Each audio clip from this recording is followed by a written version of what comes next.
All right, so here is the car on with leaking power steering. So it definitely has some assist. And here's with the car off.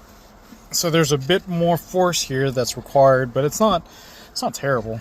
But I could see this being a pain. So once we swap in our electric rack, we will check the difference. All right, guys, so I've got the steering shaft out of the Civic, which is a lot easier than what I remember. So you basically take everything off, and this is what you're given with the e-Power steering kit. So you've got the modified lower shaft and upper shaft, and the motor goes in between. Since this is a specific kit, it's got mounting brackets and whatnot. Now I don't know which way this goes, whether it goes this way or if it's this way. I'll have to put it in the car and figure it out. But that's essentially it. So this needs to go back as a core to Ken over at e-Power Steering, and that's basically about it. So we're going to tackle mounting everything first, and then we will go on to the ECU and the wiring side of it. Okay, so after some looking, this bracket needs to be removed. As you can see, here's the footprint for this one. You can see that the holes are lined up, and I will show you where it is at underneath the column. So this is looking underneath. So the steering column is here. Here's the foot pedal, so you have a frame of reference.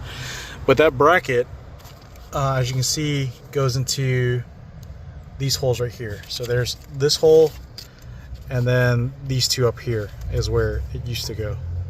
All right, so as you can see, I removed the lower half of the bracket that has a bolt that just slides through here.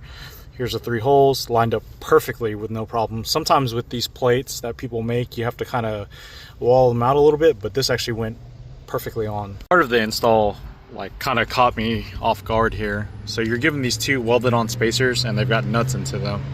So you're actually going to use this hardware here, and it goes down here, and it secures into this into the hole here. So if you look at it, you'll see how the welded side with the nut goes up here first. This basically comes down on the bottom and then tightens into here. Okay, you guys are gonna have to deal with the annoying key chime here. So this is the steering with the key off. Now keep in mind the power steering pump is actually still hooked up. We have our knob at full counterclockwise, which is the least amount of assist. And you can already see that it's already working. That's no assist, or very low assist, the lowest setting. So we're gonna turn this up to halfway. And so it does take a couple, a little bit, oh my goodness. So there's a little bit of delay when you adjust the knob. So this is just halfway, and it's already super easy. So let's turn this sucker all the way up. And it's effortlessly.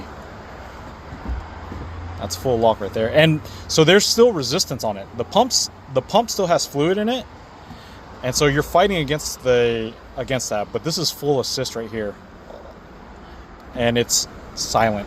You can't hear anything. Man, this is sweet.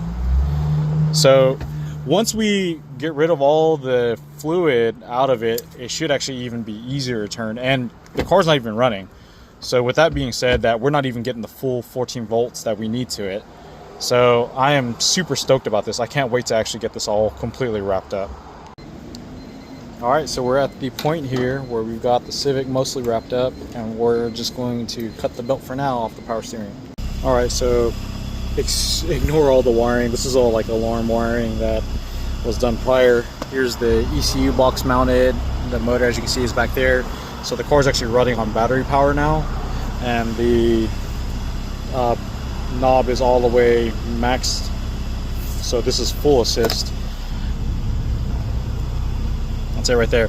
And so the belt is cut, so we've got no more hydraulic assist at all. Now we still have to actually take the rack out and depower it itself, and so there's going to be resistance because of that, because we're physically still moving fluid. But this is soft. This, I can already tell you, is better than the factory power steering, and I can only imagine what it's going to be like once we depower the actual rack itself. So this already feels perfect to me. All right, so the rack is back in. We ended up doing a time belt water pump on this car at the same time because it was already here. And so this is full electronic power steering here. So there's There's no hydraulics whatsoever on this. And I think this is actually on the full setting, which it is. So look at that, man. This thing is awesome.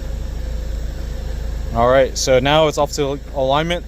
It needs to get in alignment. Once it gets to the line, then at that point we'll bring it back here, and we're gonna have to double check all of our work, make sure that the shafts are the steering shaft for the columns and stuff like that. Make sure all that is nice and good. But overall, it seems pretty good. So okay, so here's the two knuckles. So that one there, this upper one.